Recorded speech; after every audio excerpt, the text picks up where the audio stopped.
Hello,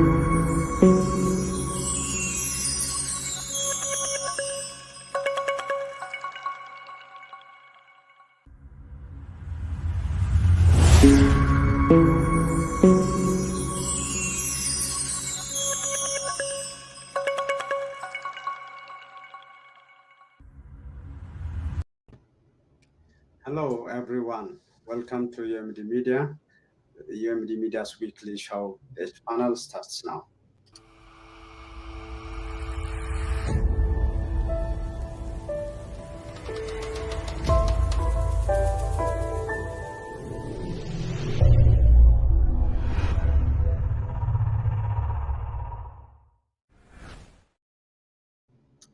We are live on Facebook and YouTube.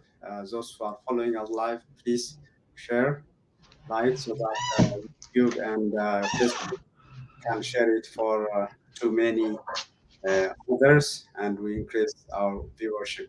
If you haven't subscribed yet, please do so. Again, to enhance our viewership. The panel is full house again today, and that makes me happy as usual. So we'll start with the usual what stood out for each panel, but the topic for today is making sense of Abiy Ahmed's Q&A in Parliament. So this week, one of the major events in Addis or in the Horn, I can say, is in a world full of events this week, including Ukraine, Russia, all that. We will focus on the Prime Minister's time in the Parliament. So let's start with the usual question. Today we will have Professor Ezekiel Gabisa starting. Prof, what stood out for you this week? Thank you, everyone. What stood out for me this week is what happened on Monday, and that is the Parliament's announcement that it has approved the appointment of 11 National Dialogue Commissioners. And in setting up the commission that would lead the effort, the Prosperity Parliament, in my opinion, blew its last chance to correct course and stabilize the country for its own sake. It's one thing to get some things sometimes more or less get wrong. It's quite another to get everything wrong. And this is precisely what the Parliament did with its selection and announcement of the commissioners. So in principle, a national dialogue is meant to resolve long-standing conflicts and transform politics in its entirety. It's a high-risk project. If it is not handled properly, it can lead terribly. It can go terribly awry, and intensify the conflict it was supposed to resolve. Experience shows that national dialogue succeeds if it adheres to certain principles. The national dialogue has to be inclusive to succeed. An exclusionary process does not succeed. But PP officials now tell us that the TPLF and the OLA are not going to participate, so basically making it exclusionary.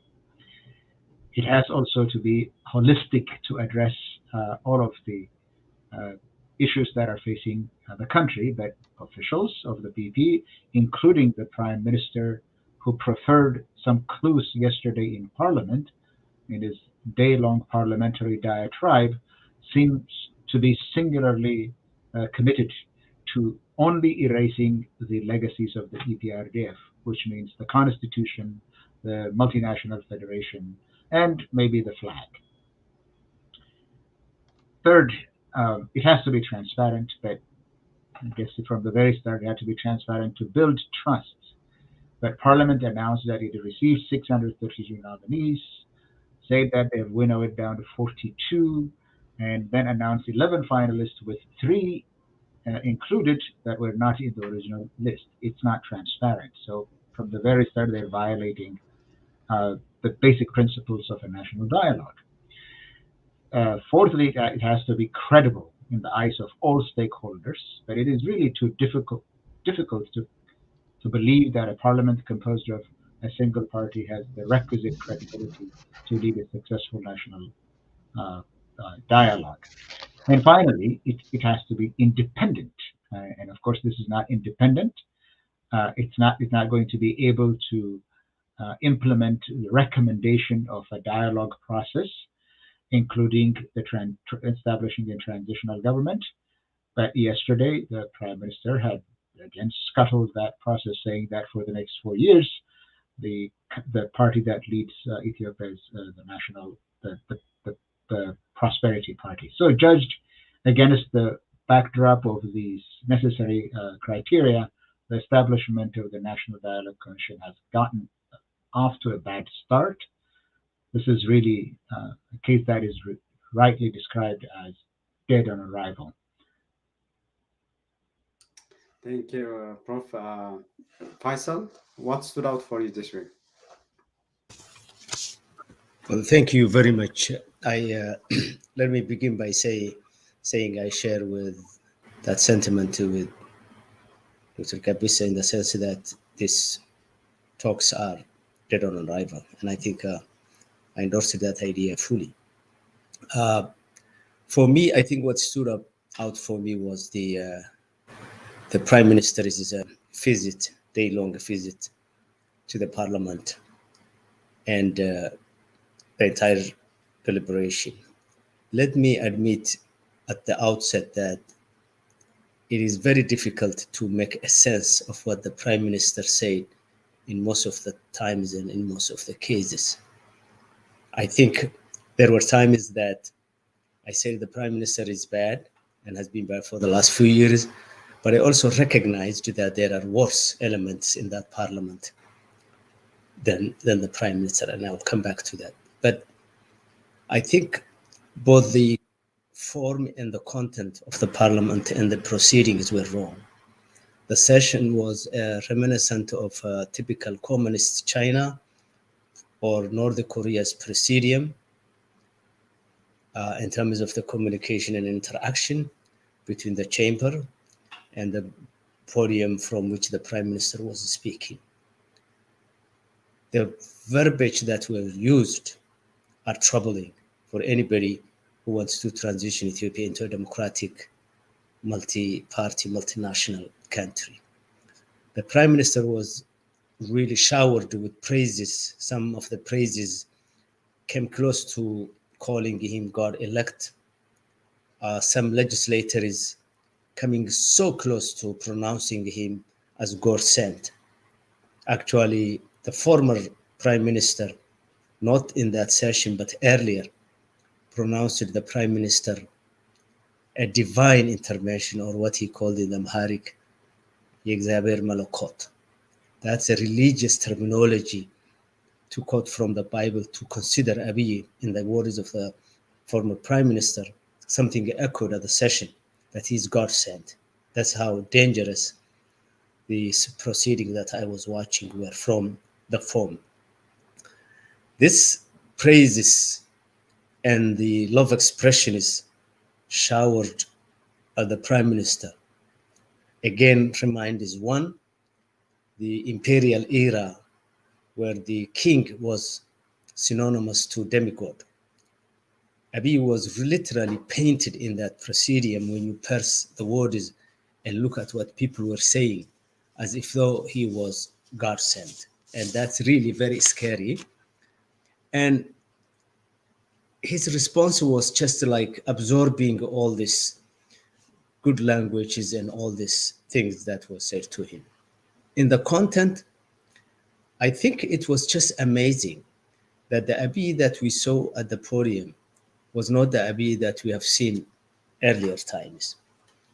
On Tigray, he finally found out that there are TPLF and Tigray leadership out there that are still alive that he can talk to. A few months ago, both him and his minister's defense officials said that TPLF has been destroyed and turned into a dust, that even if we want to talk to them, we cannot find them anywhere. Suddenly, at the podium, he didn't have difficulty in finding credible TPLF that he would be talking. And then the way he painted the hardship bestowed on the Tigray population was somebody who just came back from a slumber. He sounded like somebody who never knew that Ethiopian planes were bombarding the cities and population centers, looting artifacts, destroying mosques and churches, raping women, both, mothers and sisters, and suddenly said, of all the people in this war theater, Tigray region is the most tortured and most damaged. So I was just in this split kind of personality. What is he talking about? Is he really trying to wash out the crimes that he committed from himself and put this crime on the other part of the government that had waged the war, i.e. generals and ministers and what have you? That was followed, that washing his hands off from the crimes was also followed by his condemnation of some of the generals and high-ranking military by saying that they even tried to take bribe from TPLF. This was, again, really putting the trap for some people who he may get in the future, because the sequencing of, trying to paint himself as somebody who hasn't done that much in the war, and then blaming the generals and some of the military men of accepting bribe, that was again something interesting. The other thing that was interesting, if indeed offensive, if I was working for him, was the insults he levied on the ministers and high-ranking officials, where he called them jealous and mikanya, people who cheat and loot. And I mean, if I work for him and I'm sitting there, I will be disarmed, I will be demoralized. I would not want to do anything positive for this man who is humiliating me on national TV and just making me as little as that person could get. So here is again Abiy, the pristine, clean prime minister who doesn't do anything wrong, but everybody else that he comes around are thieves, liars, and sort of. So with that, I think I will stop here. But I was really amazed how Abiy, the Abiy that we saw on the 22nd, was not the Abiy that has been waging war for the last year and a half. Thank you. Good. Thank you, Faisal. Yusuf? I think your voice. You are still muted, Yusuf. All right. Okay. Sure. What stood out for me was I think it's a recently formed Tigray Human Rights Commission. There was a report that came out from them, and what I was totally caught off surprise is by the number, by the figure that they came up with in regard to the women that have been raped in Tigray, by Eritrean, Amhara, and federal forces. The number that they come is a very staggering number. It was 120,000, they said. And out of them, 3% of them are HIV positive, which is between 3,500 and 4,000 of them have been HIV positive. Now, I remember only Professor Mukesh Kapila came close to this estimate before. He didn't give numbers, but he gave proportions. And when he said that, when Professor Kapila says that, I was not convinced. I always thought it was in tens of thousands, but in the lower tens of thousands, say between 20,000 and 30,000. And I'm not sure also whether this includes Western Tigray. Now, this is what came in my mind. Add to that the tens of thousands that has been massacred, and in regard to that Western Tigray, I believe it's the killing field. because nobody has gone in there and nobody knows exactly the numbers of people that have been massacred and raped. And then, of course, the thousands that are dying because of lack of medicine and food.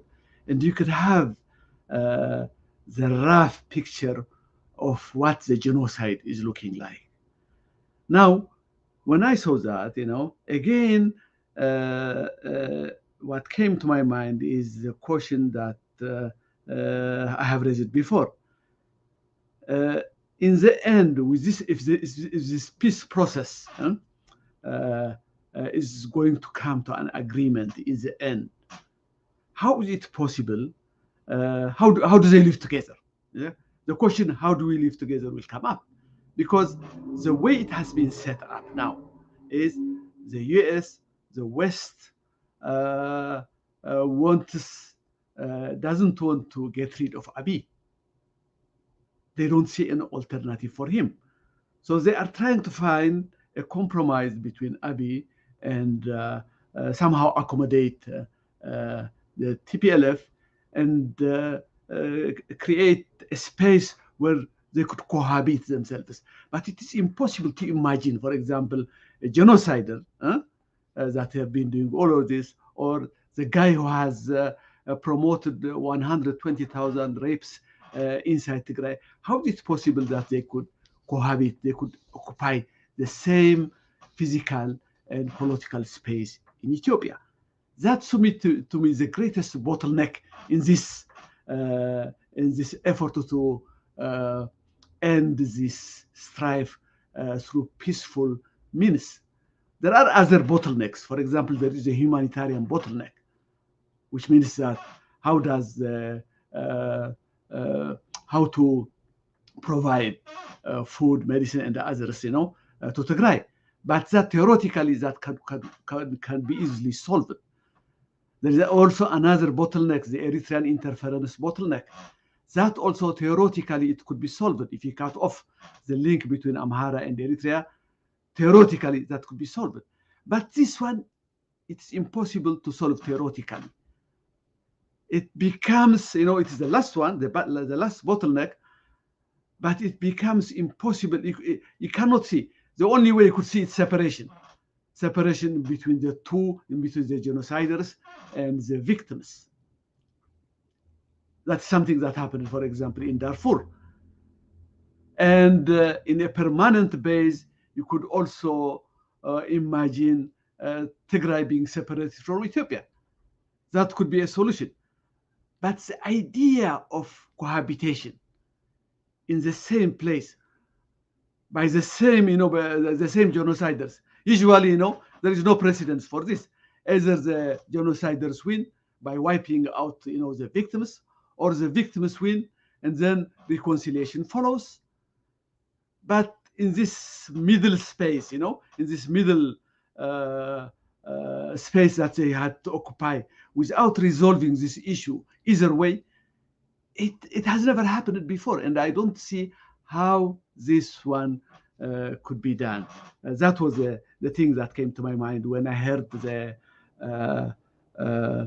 report from the recently established Tigray Human Rights Commission. Thank you. Great, thank you, Yosef. Yeah, I think this was a report done also in collaboration with Magala University. That's right, yeah. Mm-hmm. Mm-hmm. So this is, so I think Professor Scale and Faisal already touched upon the topic of the day, the parliament. And I think Faisal already said it's very hard to make sense of what it was about. But let's maybe drill into some of the content. So the Prime Minister mentioned about Tigray, like Faisal mentioned, just as if he is an independent actual investigator. And he was responding to a question on Afar and Amhara and saying, you guys have to advocate also for Tigray. This happened to Tigray, this happened to Tigray, and so on. And on the prisoners that were released, he was also talking about that.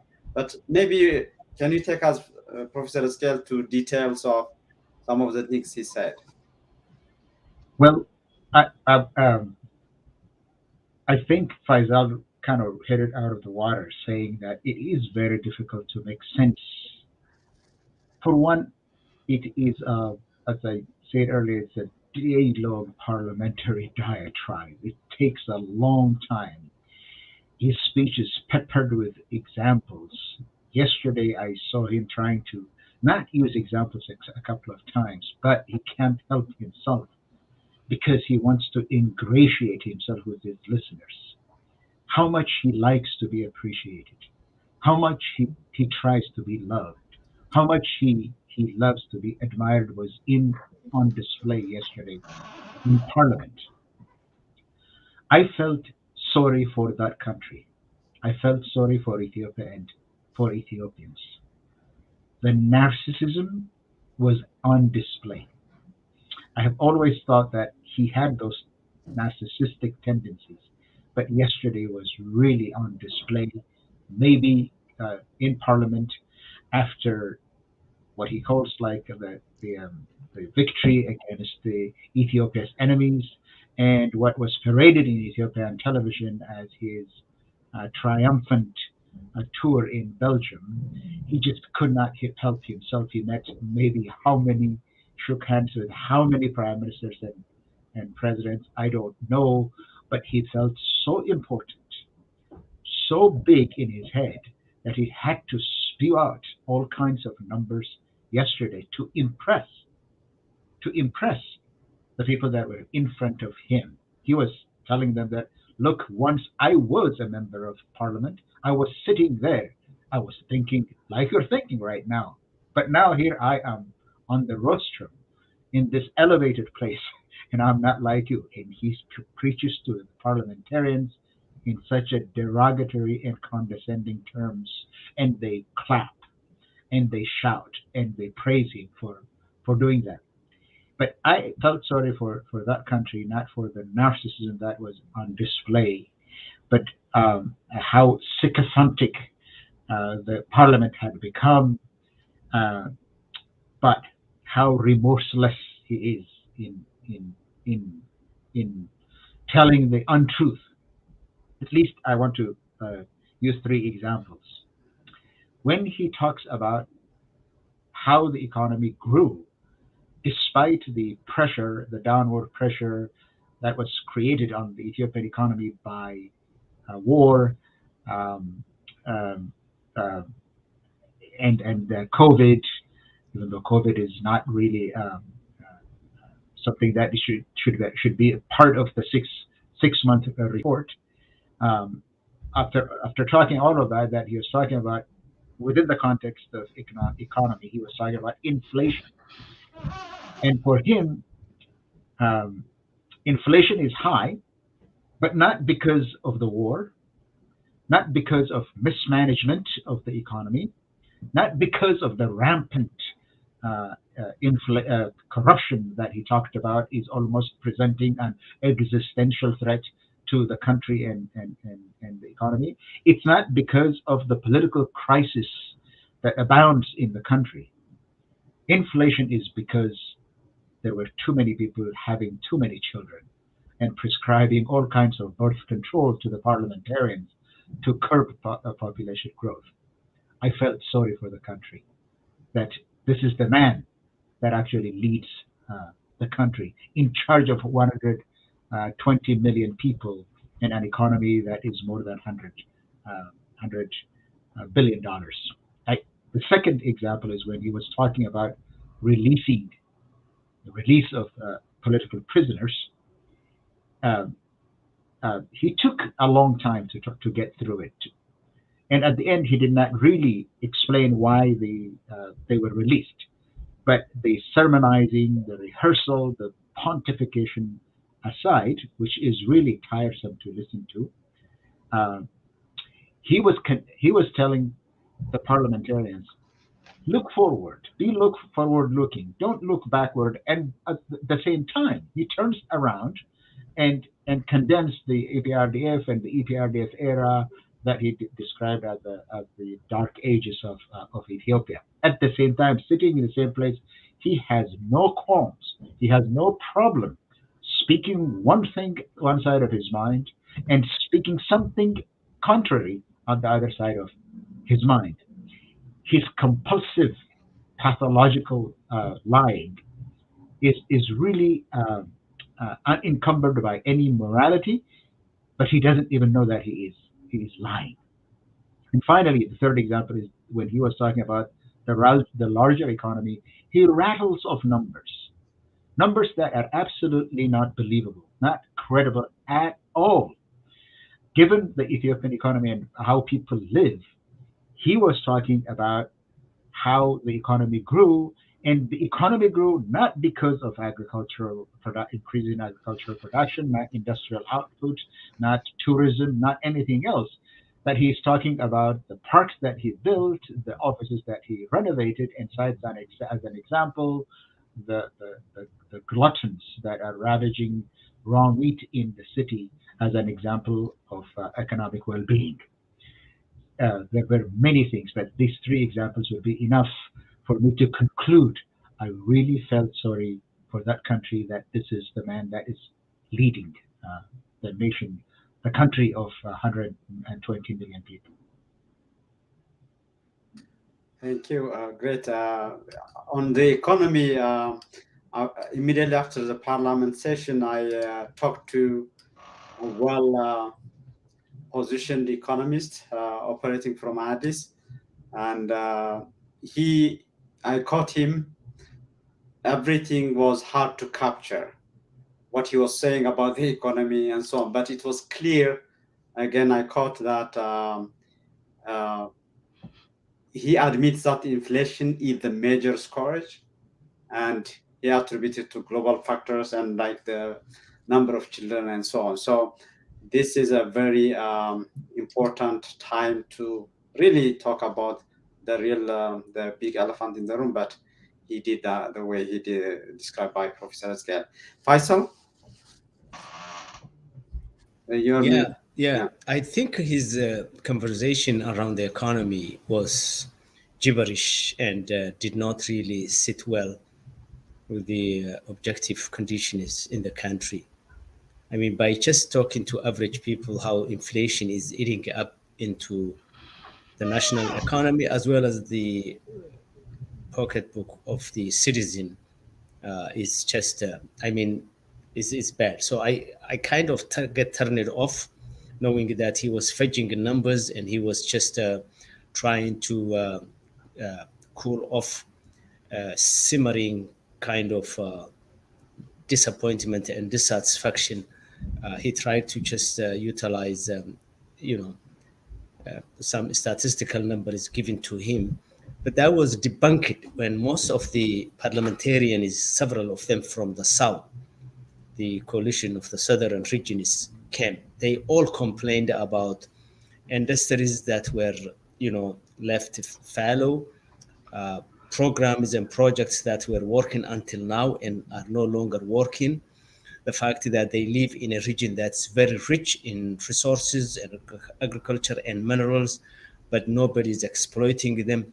Literally everything that he was trying to lie through numbers were being debunked by those parliamentarians without knowing it. So his economy issue was not just well placed. Also, I think it looks like Abiy is sending this message to the region is as to how to lie about the economy. For instance, in the Somali region, the issue of shortage of gasoline became acute, which is probably common throughout. So one of the ways that the Somali regional government tries to rationalize as to why shortage of benzene happened, instead of saying we don't have hard currency to buy, and this, they want to say, which Abiy also articulated, they want to say that because Ethiopian petroleum imported from the Middle East is of a high grade, when it goes to Jijiga and Redawa, it's being smuggled to Somaliland. Not knowing the fact that Somaliland has better access and closer and less less prices to import those products from the Middle East. It was just I was surprised to hear that from him, and from the regional government that one of the challenges we are having is a leakage of these resources to other places. Also, I mean, I was a bit surprised his level of narcissism. I think Dr. Esquel talked about that. I was a bit taken aback by the Abiy's Abiy's ability or sort of desperate try to be loved and showcase how knowledgeable he is by just copying information from encyclopedia or Wikipedia and narrate the world scale wars that history has witnessed. I mean, this is something that a 7th grade child reads from encyclopedia and nowadays from Wikipedia and just put out and then tell the public, this is the type of wars the world fought, and these are the number of people who died, and this is the number of days wars, without, and that becomes a sort of gimmick when you compare it to the real war that people have lived in Ethiopia in the last year and a half. He could have been better served if he said something like, yes, we had a war, we lost so many people of 100,000 Ethiopians, especially in answering to that guy who didn't want the war to stop from the Amara region, or prisoners not to be released. He could have couched his information not from that world scale information he got from the encyclopedia, but something that's tangible. I was just laughing when he was reading and narrating that. So that was a bit shock to me. I think, in a way, as Scale was saying, if you really synthesize that parliamentary session and the person at the podium and the fact that the country was a one-party dominant country for the last 30 years, and this is what we are transitioning to, that people, in order to be noticed by the prime minister, they will treat him like a king. This country is not on the right trajectory as we see it today, and that was shock to me. Just my last comment was his lack of knowledge of economics, or at least not being a student of political economy, but more of an inspirational talker kind of thing, which is not really winning that also. When he descended to the Malthusian theory of trying to control Ethiopia's poverty by telling the people who's listening to him to have less children. I mean, if there is one theory that has been debunked in academia in the field of political economy, it's that Malthus's theory of saying more population creates famine and drought and hunger and backwardness. We are in an era, and we have been proven by China, by Singapore, by Korea, by the Asian tigers, that numbers mean strength. Eritrea can never compete with, there are exceptions, but Eritrea can never compete with 4 million people, say a country that has a huge market, even for investors, for outside money to come. They look at the size of the population. So for him to go back to something that he just heard at the coffee table and saying that when people have too many children and hunger comes, was again, I think, a bit disappointing to hear the Prime Minister say that. Thank you, Faisal. Yeah, one thing that he made clear is that he makes a business case for doing something in Ethiopia. So whether it's to the Europeans or to the Africans. So maybe this is a clip he talked before, but he repeated in the parliament. So let me play this one about the release of prisoners. ምክንያቱም እስረኛ ባንፈታ ኖሮ እናንተም እግረ ደረቅ ትሆኑ ነበር። የኤዩ ሳሚት ቢያንስ ይሰረዝ ነበር። እግረ እርጥብ ሆናችሁ አገራችሁ መጣችሁ። የዘንድሮ ኤዩ ሳሚት አፍተር 2 ዊክስ የሚካሄደው ፊዚካሊ እዚህ እንዲደረግ የተወሰነበት ዋናው ምክንያት ኢትዮጵያ በሚባለው ልክ አይደለችም። በብዙ ሺህ የሚቆጠር ዲያስፖራ ሄዶ በሰላም እየተዝናና ነው ያለው። እስረኛ እየተፈታ ነው ያለው። ተስፋ ያለው ሀገር ነው የሚል ነገር ስለፈጠረ ነው የኤዩ ሳሚት እንዲደረግ የተወሰነው። ቀላል ፈተና ግን አልነበረም። He repeated the same thing in the parliament, saying, I'm not going to go to the details, but he said there has been a lot of benefits from releasing. So he's always making that business case for doing something there. Yosef? All right. Two things.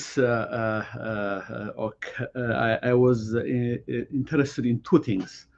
The first one is, of course, the question that comes is, what kind of a man is he? I believe both Professor Hizkel and Faisal have said enough in that regard. Mine would be to focus on two things that are, despite the gibberish, it's sifting through the gibberish, that 3 hours gibberish, there were two things that stood out for me. The one was, both of them are regarding to Tigray. The one was the humanitarian crisis. Would he be able to end the siege of Tigray? Was the question that was in mind. The other one was the war crisis. Is he going to end it through negotiation, despite all of the gibberish? I kept focusing on those two parts. Both are linked to one another. Of course, the first question that comes is all the it's in regard to those two. Is this part of a show? The first question that comes to me is this part of the show that he has been performing, both his audience, internal audience, and external audience, especially the West, as usual, or is he for real in this time in regarding to those two issues? What I'm saying is he sincere. I'm not saying that suddenly overnight this guy became a peaceful guy. No, but what I'm trying to find out is a pragmatic kind of sincerity. Believing that, for example, if he has come to believe that the only way he could get out of the mess that Ethiopia finds itself in right now is by ending the siege of Tigray and ending it through ending the war through negotiation, precisely because of the conditions that Ethiopia finds itself. For example, the war in Tigray, hasn't gone the way he wanted it to be. It has been costly, not only in money, in assets and resources, but also in human lives. And then, of course, the economic meltdown of the country. If it follows the same trajectory it has been following the last 16 months, you would expect a free fall because of sanctions, investors' flight, inflation. And then there is a humanitarian crisis, not only in Tigray, which he doesn't mind, but also in Amhara, Afar, Somalia, Somali and Borona. And then there is, of course, the conflicts that are spreading all over Ethiopia, Oromia, Benishangul, Gambela, and so forth. And then there are the mini states that are coming out as the war continues. The probability that mini states will be created with their own army, the way it has been happening in Afar and Amhara. And then there is, of course, the Western pressure. If you put all this into consideration, and if he is saying, despite all the gibberish, if he is indicating that at this point in time, there is no way out except this way, this peaceful way, then it is the kind of sincerity that we would welcome, according to me. But of course, we have to run it through sincerity test. The three bottlenecks that I mentioned before are also the three sincerity tests. For example, is Abiy really does Abiy really want to end the siege of Tigray?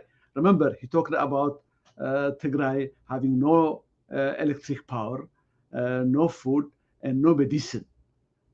It's for the first time that he has admitted, literally, that he has admitted that there is an ongoing encirclement or siege of Tigray. So that to me was to be seen, because so far, the sincerity test would be this. First, could he possibly do what he could do without the support or without the agreement of others like the Amharas or the Afars? For example, all the services that have been switched off in Tigray, most of them, like electric power, internet, telephone, TV, and banking, they don't need the approval of any others. It's the switch is at his fingertips. He could easily switch it on at any time he wants. That would be the sincerity test that he could easily pass if he could do it. Then, of course, there are the bulky ones like food and fuel that has to necessarily pass either through Afar land, through Afar or Amhara territory. And we have seen that he had created a division of labor whereby the dirty job will be done by Afars or the Amharas in blocking the aid, and he would pretend that is not part of it. Could he stop that? Would he stop that? Would Abiy stop invoking a non-existing divide between him and his allies and start delivering the humanitarian aid sorely needed in Tigray now? If he does that, then he would pass the first sincerity test. The second one, I believe, is the second sincerity test, as I said before, was the one in regard to the Eritrean interference bottleneck. Remember that Eritrea now is in a panic mode. It's trying its utmost to derail the peace process through 2 means. First, Eritrea has changed its war strategy right now. You remember, after the exit from Tigray, for about 8 months, the Eritrean forces have been watching from the sidelines. They have been intervening only in certain critical areas. The idea is to preserve its army while working for the continuation of war. Now, I believe that it's trying to convince Abiy to go back to war. And it's telling him that this time around, Eritrea will be involved fully the way it has been involved at the beginning of the war. Will Abiy be tempted in doing that, in accepting? Because it's too tempting. If Eritrea will involve all its army, will he be tempted to go back to war? That's one of the things that Eritrea is doing right now. The other one is, if it doesn't work, if the peace process goes on, Eritrea has decided to impose certain conditions on the peace process. There are 2 things that it wants to impose. One is TDF, as a result of agreement, let's say, of the peace process, TDF has to be disarmed. That's one of the conditions that Eritrea wants to be included in the peace process. The reason is obvious. An armed TPLF that had made peace with Amhara and with the rest of Ethiopia would be a great threat to Eritrea. So it wants the army to be disarmed. The second one is the Western Tigray should never be returned to Tigray, and the reason is again obvious. The only way Eritrea could remain connected to the Amharas is through Western Tigray. If Western Tigray is returned to Tigray, then not only physically but politically it will be disconnected. So for Abiy to pass the sincerity test at this time, he will have to do just the opposite of what the Eritrean government is demanding of him in this regard. Number one, he shouldn't insist on the disarming of the TPLF, at least for a foreseeable future. That way, you know, paradoxically, it would even work for him, because Tigray would be the buffer zone, a buffer zone even for the rest of Ethiopia. So paradoxically, it works also for his survival, for his political survival. The second one is he should return the Western Tigray to Tigray. That would be cutting. The only way he could cut, permanently cut the link between Eritrea and Amhara is by returning Western Tigray to Tigray. And if he does that, Eritrea is all the influence, all the pressure that it could exert right now on Ethiopia is dependent precisely because of that link. It's like pulling out a wire from a socket, you know, as the light goes off. So if the link between the Amharas and the Eritrea is cut, Eritrea's influence would come down to zero, overnight to zero. And that is the only way he could guarantee a peace process in the region. So would he if he does that, then he passes the second sincerity test. The last one is already the one that I have talked before, so I'm not going to spend the time. The third one is the cohabitation one, which I find it very difficult to see it resolved. Sorry for being a bit long-winded, but that's what I felt. I mean, those two things, you know, is what I took out from all that gibberish and tried to concentrate on those two things. Yeah. Thank you, Yosef. I think talking about the test and passing or failing, I think it was only 2 days after his parliamentary Q&A that the Afar regional president came out on national TV, on state TV, the largest and oldest TV in the country, to say that there is no way he would allow a single brigade to go to Tigray.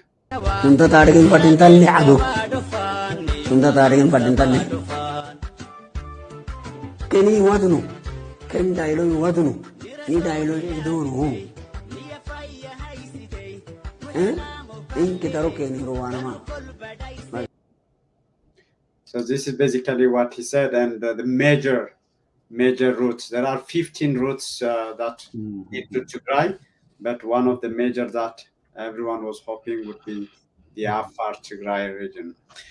So we are maybe 15 minutes to the hour, but let's talk about if there is any reflection on what has been said so far or remaining, Professor Eskel, and then we'll go to the round of final words. Professor Eskel. Sure. I don't really think that Abiy met his Lord on the road to Damascus this week. I don't think there is a road to Damascus moment for him. I say that because of the personality or the structure of his psychological structure. Narcissism is not just a behavioral issue. It's a pathology. It's a sickness, a psychiatric case. When I say that was on display, it's not the first time that I had used that word to describe him or many others. I don't think he would be cured of that. It will still be about him. It will still be about Abiy. He's not a rational player. This man is a sick man. So he would not change his course. And if he does change any course, it's because he had determined that it is to his benefit. If there is any change of opinion, it would be because that he feels that this is the only thing where he would be continued to be worshipped. Only then he would he change his mind. He also suffers from schizophrenia. He's afraid. He's haunted. He will always be haunted by the TPLF and his former friends in the TPRDF, through the EPRDF. So no rationality or facts or data or experience evokes a moment for Abiy Ahmed to change. So if he sees in the peace process benefits accruing to him, then he's for it. If he sees any threat in it, he will be against it the next minute. He doesn't really care about it. This is not a man of principles, not a man of conviction. The only thing that works for him is what is good for me. Having said that, some of the things that he said in his discussion about the war and the peace process came out as revelatory to me. Some of them. One is what he said about war in general. By the way, even when he talks about the 14,000 wars in 2,000 years, the world had only 268 days of peace and never had peace. So when he talks about that, this is also indication, because those are not quite relevant to the Ethiopian civil war or the peace process whatsoever. But it helps him feel good that people would say, oh my God, he knows all of that. It's all narcissism. It's a reflection of his narcissism and a constant quest to have everybody admire him. So after all of that, he said, the war has not benefited us. It has not benefited Ethiopia. Second, he said, civil wars never end in total victory. He said there is no total victory coming out of a civil war. He talked about how wars actually end, talking about total victory, total defeat, partial defeat, temporary defeat. Even then, that narcissism and that quest for adulation, that never goes away. He talks about all of that, but he said civil war would never end. And he says there will be no complete victory. What came out to me as revelatory is, look, for Abiy, this war started as a law enforcement exercise. He keeps saying that. This time, he said, the war had been transformed to war over land. He said, war between nations and among nations and nationalities, and also has the regional dimension. All of these are true. All of these are true. The war has become a war about Western Tigray or Raya, or in other places also about the civil war in Ethiopia has become about land and land grabbing. It has become that. That's true. It also says that it's a war among nations. That has also become the case, because when you show Awal Irba saying that not a single blade passes through Afar, well, you can see the phobia in him as well. Maybe he was also authorized by Abiy when he says that. And also the war has a regional dimension. We've been saying that. Eritrea, Somalia, to say the least. He recognizes all of these right now. So when he looks into the abyss and he sees nothing but his own end, that is when he's trying to pull back. The abyss is economic to a large extent. The abyss is the military, the hollowed out military. They are training in almost all of the Ethiopian military training camps at Olai, Bir Shalako, Agarfa, Itesa. In the bigger ones, maybe about 30 to 40,000 forcibly recruited personnel are being trained. He's training them, but the military has been hollowed out. So now, when he sees all of this, and that he needs his only salvation could come only from the West, that could give him some capital, infuse some capital to kickstart the economy. Of course, he's been praising his economy that it grew by 6.5%, 81%. But he's looking for cash. He's looking into these realities, and for now, that he thinks that it's not in his best interest to escalate the war. Tomorrow is another matter. Today, I feel like that he has realized that the war, at this moment at least, the war with Tigray is unwinnable. The only thing it did for him is to lose control It precipitated political crisis, precipitated economic crisis, and this is untenable. Maybe someone had told him, maybe he had looked at that, but for now he feels like he could talk to Tigray at this moment in time. Tomorrow is another day. Tyson? No, if I think Scale summarized Abiy's mood and moves around the Ethiopian political space, and I think Joseph really highlighted how difficult it is to untangle some of the issues that are prevailing in Ethiopia, whether it is the cohabitation, which I totally 100% agree. It would be monumental for anybody to bring Ethiopia's cohabitation alive. I mean, we've never seen in any time of the history, at least in the recent history, where even societal disintegration hit the church, particularly the Orthodox Church, because the Islamic mosque is not as organized, organized the same way that the Orthodox is. Islam is mostly decentralized, so you don't have central authority as opposed to here where it has disintegrated. That tells you how the cohabitation would be difficult. And then the issue of Western Tigray and the role of Eritrea could even, in my opinion, mutate. I think if I was cynical and I was in the camp of Isaias, I would have said he missed a great opportunity to quote unquote, and I don't mean that, but to quote unquote destroy Ethiopia. Because what he did now is he interfered in an internal situation that touches particularly every nation in Ethiopia, not only Tigray. Oromo, the largest that has used to be in the past, friendly to him, he angered them. He literally undermined their struggle that's close to 100 years old. The same with Somalis.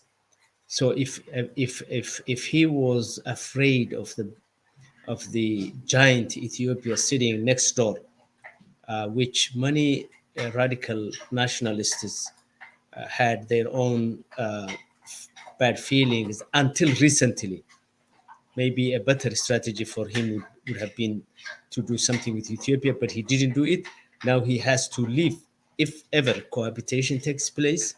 We don't know how that will take place, but if a cohabitation survives and Ethiopia comes back, I don't know how Isaias would survive where Tigray and Oromo OLF leaders are part of the new arrangement. Having said that, I think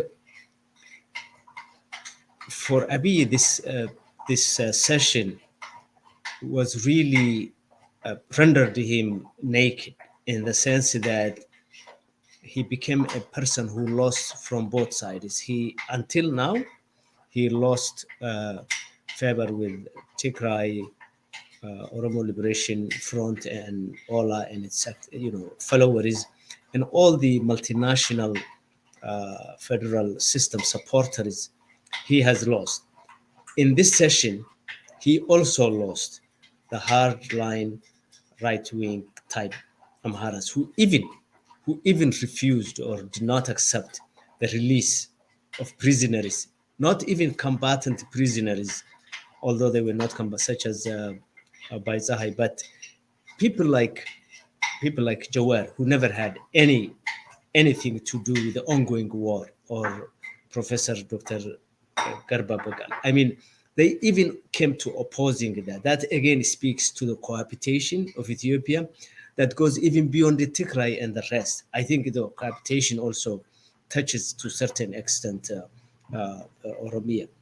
But again, our discussion is an indication of how Ethiopia is under an autocratic ruler, because as one was saying, the switching of tiny little services that usually the municipal government provides, such as electricity, water, and all that, is in the hands of the supreme leader.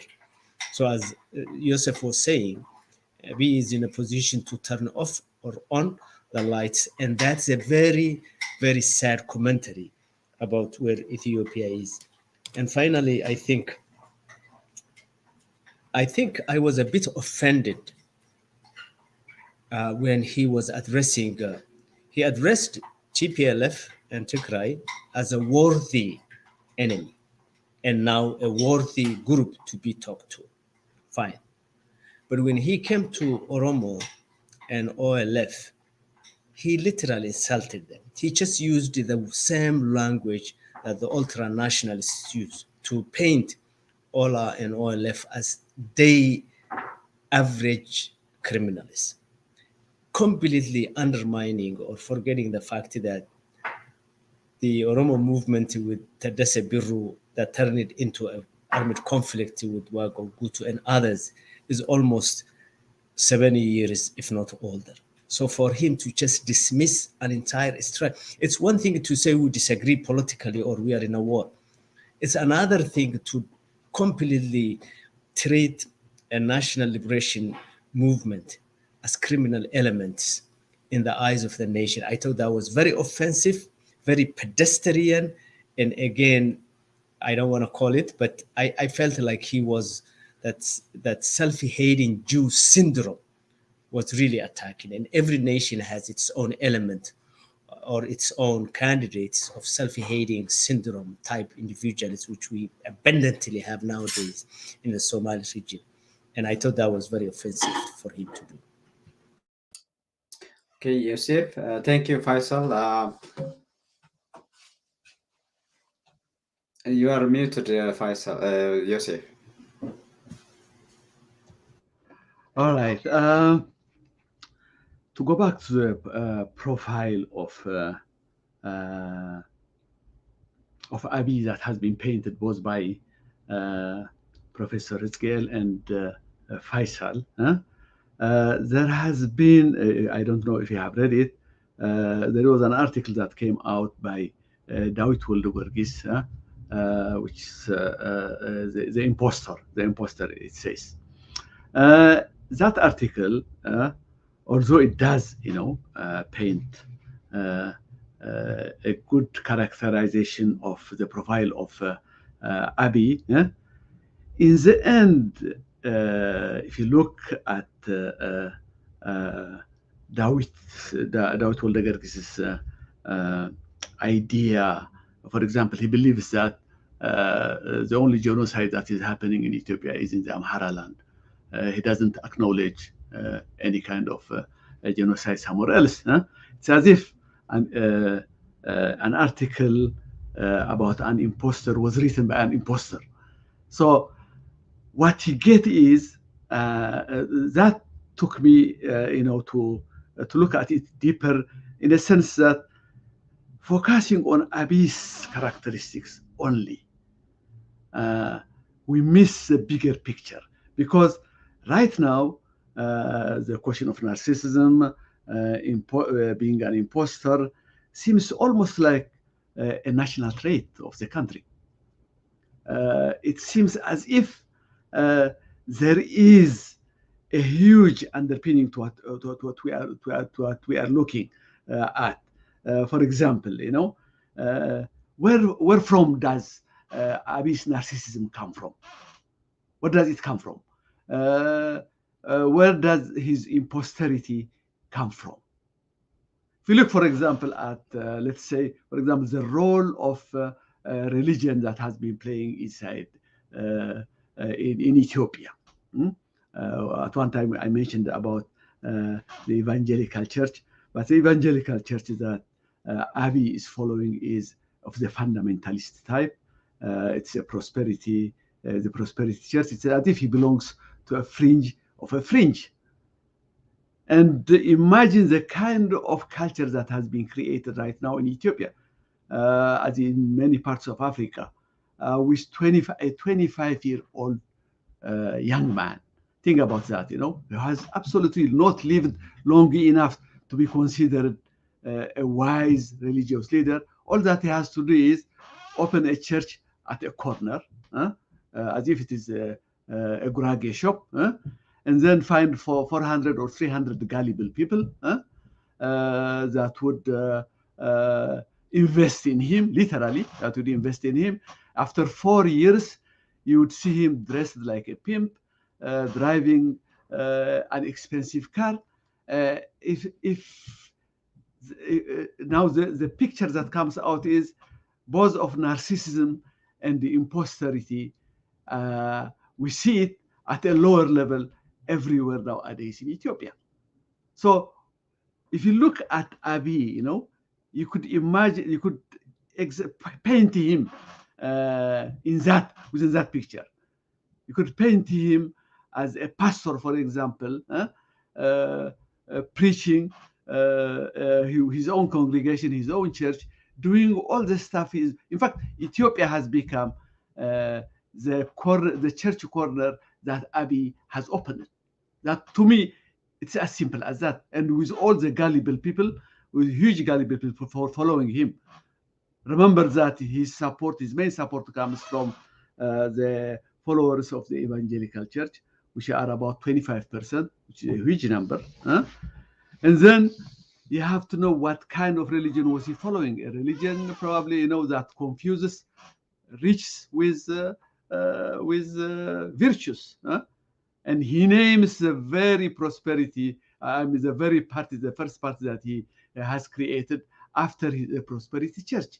So we could see that the philosophy that he came up from the prosperity church, is infusing the entire political system that he is following right now. And you could go on and on. For example, his charlatanism.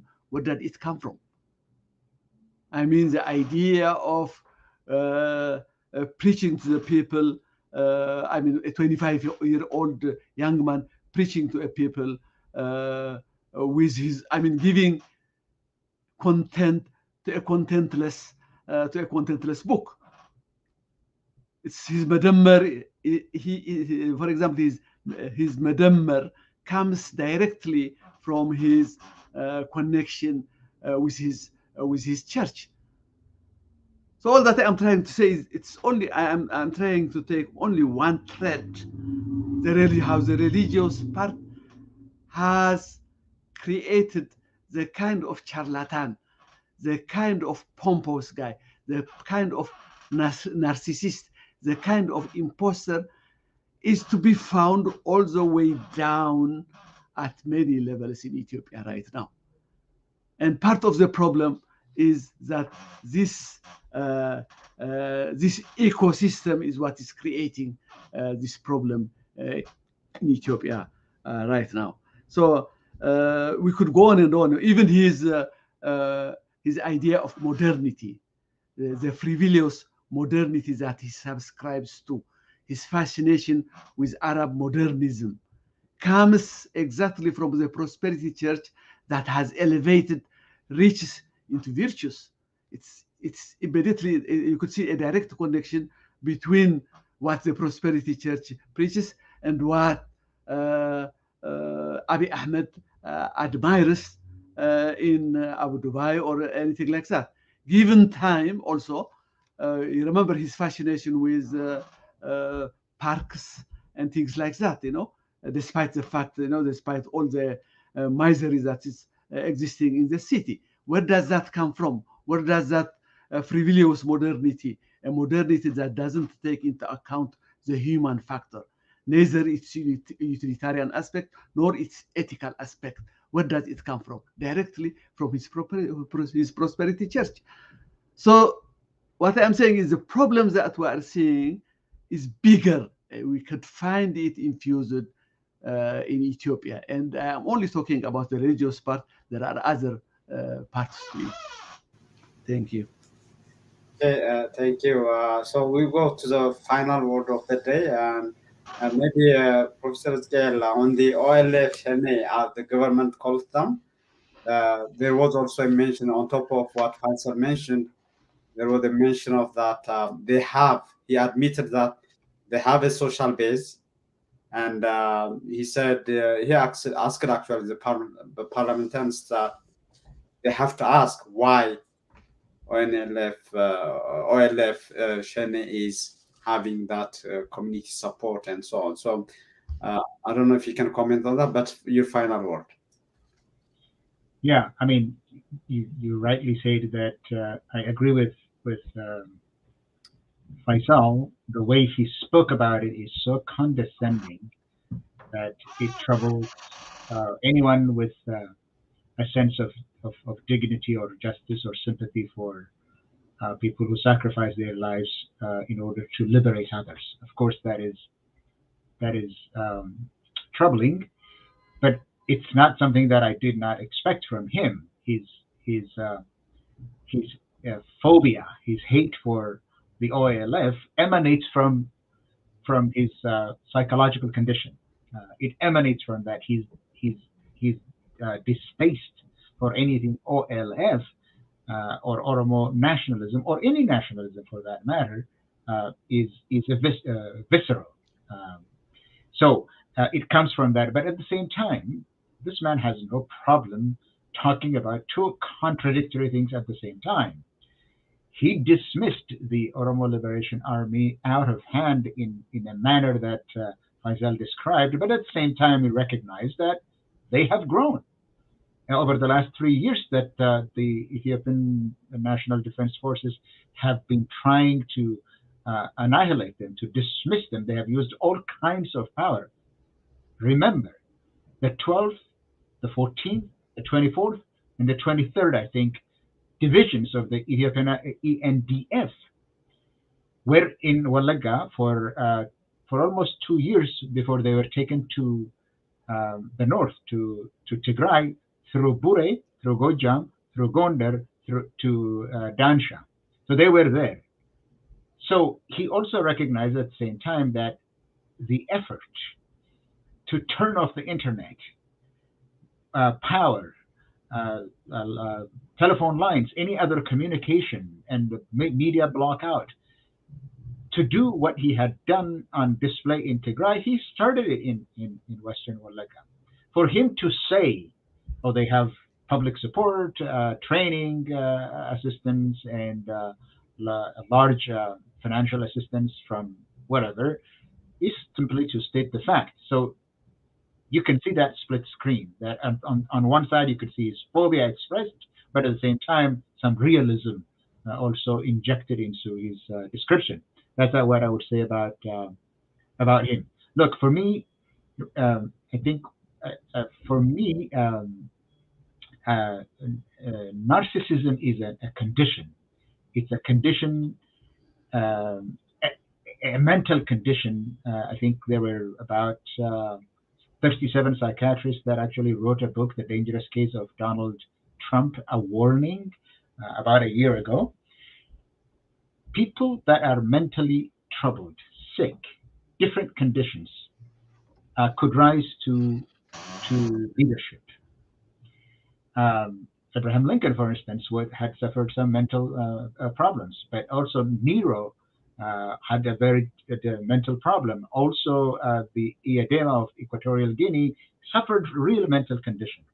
So this could happen, and this I am convinced that it really happened. I don't know what the origin of narcissism or any other mental condition is, but I know that Abiy has this excessive need for admiration and excessive hate for people who are casting a long shadow over him. That condition is there.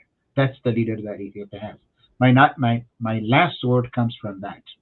This is this is the leader that Ethiopia now has. And any analysis about peace or war or economic growth or political realism or anything must be judged against the backdrop of the man at the helm of power in Ethiopia. However you see it, however you analyze it, it's the man that decides on war and peace, on life and death issues. The reason that I say this is that he talked about how the Ethiopian economy grew in the last 2 years by a third. That the Ethiopian economy the Ethiopian exports grew by 50% or so. He was rattling off numbers. Just imagine, for God's sakes, when he is talking about fertilizer price had um, uh, uh, increased by 176%. Steel by 185%, fuel by 85%, shipping by 278%, sugar by 35%. All of these increases don't have any pressure on economic growth, that it grew by leaps and bounds. Even people feel it in their pocketbook. I mean, this is the man that is really sitting at the helm, managing the Ethiopian economy. What is my last word? Remember when he came out and said that in northern Shoa and western Gojam that he rained rain, or he caused rain to rain? Well, his prescription for curing inflation is all kinds of sexual technique not to have for many children. That's his prescription. Have less children. Have less children, and there will be no inflation. Imagine that. I'm sure even Malthus will be rolling over in his own desk, much less Adam Smith. The population is not a burden that he sees, but he says, have less children and inflation will be cured. This is the man that Ethiopia has as a manager of the entire economy of 120 million people. And finally, drought is ravaging the country. Famine, man-made famine is also killing people. People are dying from want. What is his solution for that? He will cause rain in 2 weeks. Wait until next week. Well, maybe 2 weeks, but wait until he causes rain, and the issue of famine, the issue of drought would be resolved when he rains rain in 2 weeks, as he said yesterday. Great. I think talking about the population issue, he's talking about that on the backdrop of the second largest region of the country, the elite, the politicians. They persistently talk about depopulation happened in that region. They actually use it as a political tool for what happened, during the so-called 27 years. Faisal, final word for the day. Yeah, I think today we had a good lesson of Abiy as a person and as a leader, and I think it's a sad commentary for the second largest country in Africa to be led by somebody like that. Very serious. I mean, he's from the point of where he gets his inspiration to the way he behaves. When both Skial and Joseph were speaking, they reminded me of one of the comments that really did raise a red flag for me when I was listening to him. And that was when he was talking about how the name Ethiopia cannot be changed, and it never changes. His name was Abiy when he was crawling. He was Abiy when he was 7 years old. He just then, in a very short period of time, he mentioned Eritrea as a country that changed the name of Ethiopia. That's used to, and then he said maybe some country, Ethiopia would some kind of disintegrate. So it was just. Sometimes you feel like, does he really prepare? Does he have? Because for a prime minister, you would expect when he's coming in front of the parliament, a prepared statement, and sort of like text that he sticks with it. And then in terms of his personality and what Joseph said, the imposter being reviewed by another imposter, and how that comes for the case of Abiy from his religion. I will even go further. I just wrote an article for a Somali TV called Karamara TV, and I raised some of the issues that we discussed. And one of the issues that I raised was Ethiopia is a country full of lies. Its history, its current politics. For instance, and I raised this in the public, it's the only African country that enslaved black people, but claims to be the champion of black people.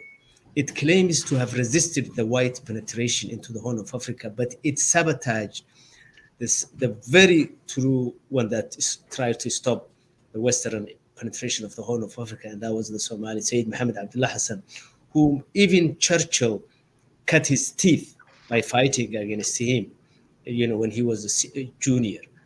And also this whole concept of Ethiopia being an African country that is a colonial power itself that colonized.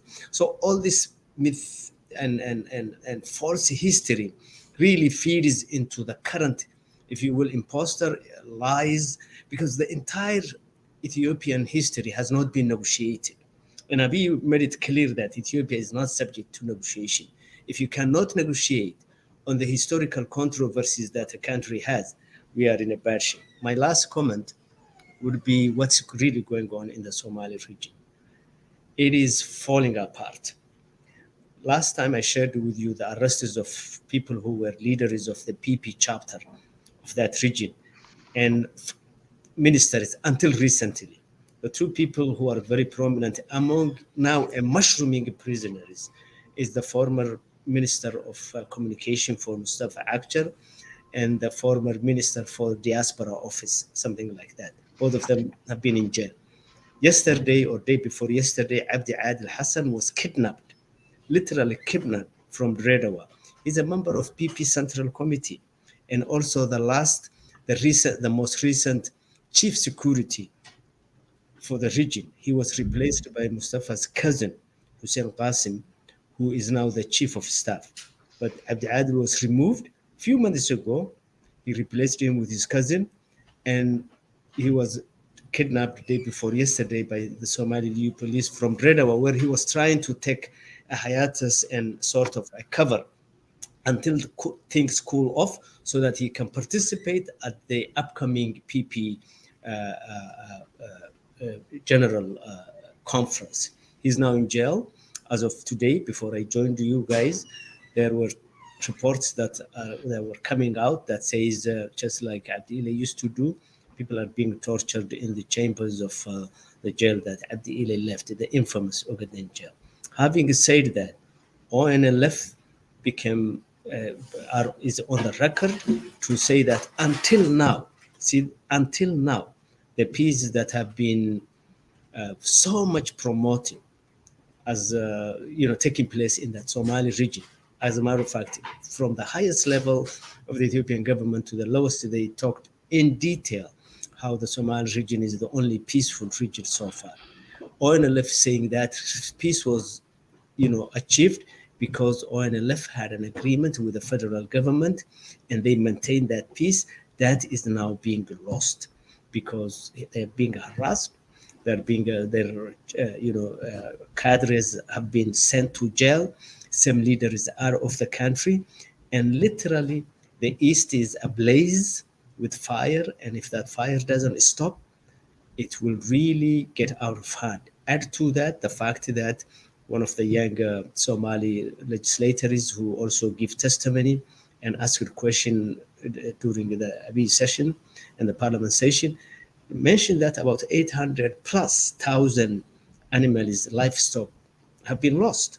And all this were denied until recently. If you recall, when we presented some facts to this show, the regional government as well as the federal government were denying that there was any famine in that region. People have been dying, although Abiy said nobody died.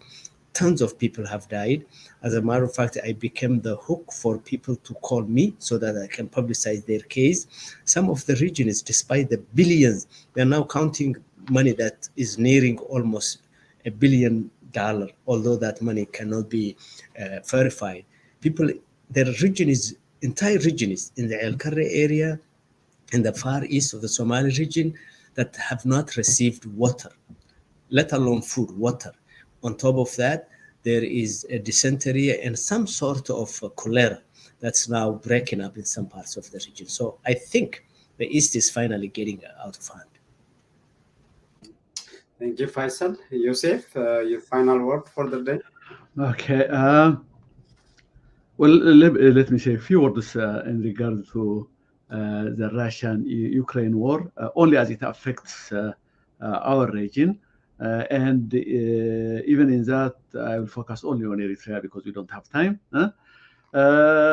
Of course, you have heard, people are saying that if the world attention is now focused on Ukraine, and that might not bode well for the Tigray crisis. That has been said, by numerous commentators. But why I want to focus on Eritrea is, would Eritrea see another opportunity in addition to what it has trying to convince Abiy? I have talked about 2 or 3 before, trying to convince Abiy to abandon the peace process and to go back to a full-blown war. Would Eritrea use this opportunity? Because Isaias has been a good or the expert on timing his moves.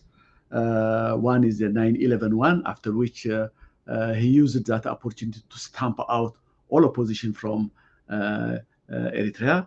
Another one is, of course, the war in Tigray. I believe it was his idea that it should start during the presidential election.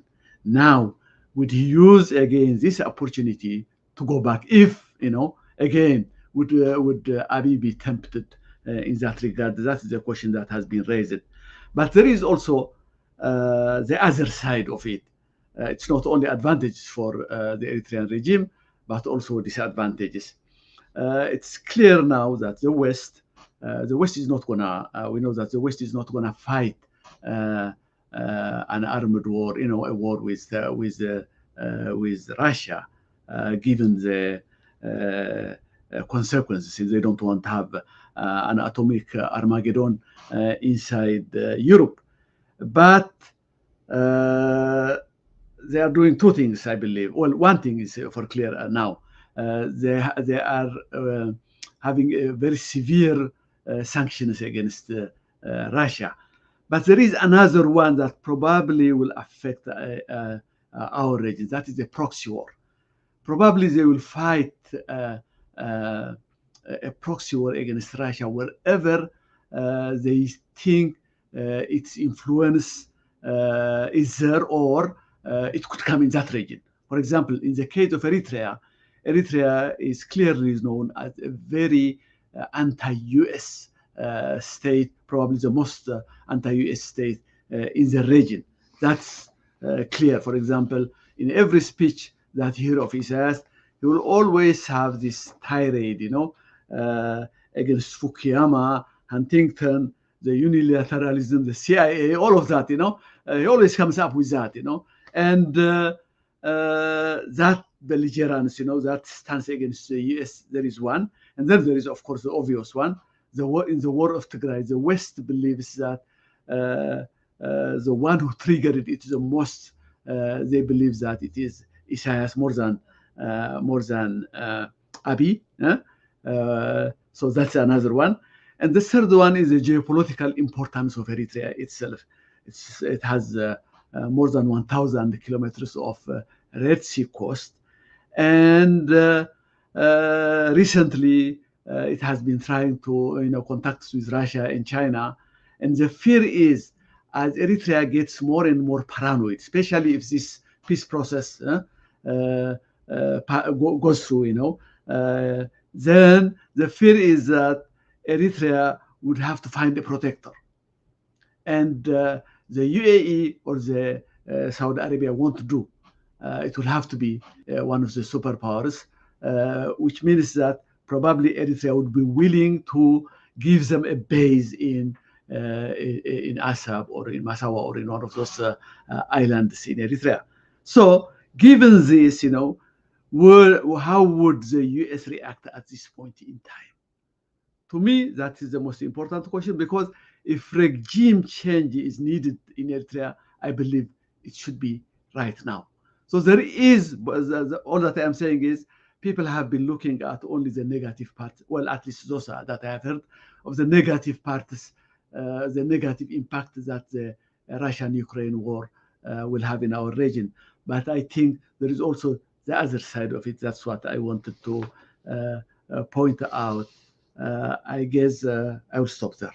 Okay. So, thank you. Great. Faisal, you want to talk about that, or just? No, I just want to share with you. I think, what is happening is also on the other side of the Red Sea and the Indian Ocean. The Somaliland president is about to come to the United States, DC. And as you recall, that region has created ties with Taiwan. And there was a report prepared by the congressional team that visited Hargeisa and submitted a very favorable report to Somaliland. So it looks like if Russia goes to Assab and Soa, the US would open itself to Somaliland and Somalia. So that I agree that rivalry could be a new thing in the region. And the nervousness in Asmara, repeatedly mentioned by Yosef, I think it was occurred in delegation that was reportedly went to Asmara to report what Abiy did on behalf of Eritrea in terms of public relations. And so on. So there is a lot to follow, and we will do that when we meet again next week, Friday. But gentlemen, thank you for your time and for your, as usual, insightful contribution today. Thank you. Have a good night. Bye-bye. We have been following the UMD Media's weekly H panel, making sense of Abiy Ahmed's Q&A in Parliament. And I will, before signing off, I will have a couple of program ads in Tigrinya. So ኣብ ዝቕፅል ሶኒ እስካብ ሕዚ ዝጀመርናዮ ኣሎ ክልተ ግዜ ዘቕረብናዮ ኣጋሽ እናቀያየርና ትግራይ ኣበየላ ላበይ ብኸመይ ትኸድ ተኽላይ ገብረ ሚካኤል ረዳኢ ገብረ ወይም ወዲ ርግኦ ኣዲስ ዓለም ደስታ ሶኒ ናባና ክመፁ እዮም ሶኒ ሰዓት 2 ፒኤም ኢስተርን ታይም ላይቭ እንወፅእ ኣለና ማለት እዩ ትግራይ ኣበየላ ላበይ ብኸመይ ትኸድ ዝብል ቀፂሉ ረቡዕ ሙሉእ ናይ ደቂ ኣንስትዮ ፓነል ሒዝና ክንመፅእ ኢና ተመሳሳሊ ሕቶ ትግራይ ኣበየላ ላበይ ብኸመይ ትኸድ ብዝብል ወይኒ ኣብርሃም አንጁስ ኣበባ ሰሙ ኣብርሃት ገብረ ጊዮርጊስ ላይቭ ረቡዕ ክመፃየን ረቡዕ ሰዓት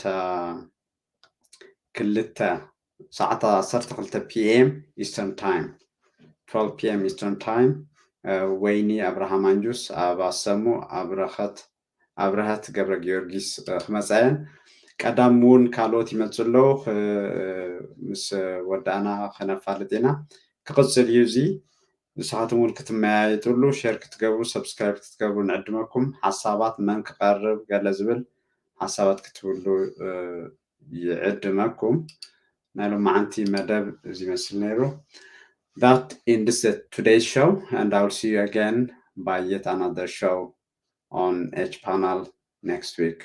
Bye from here.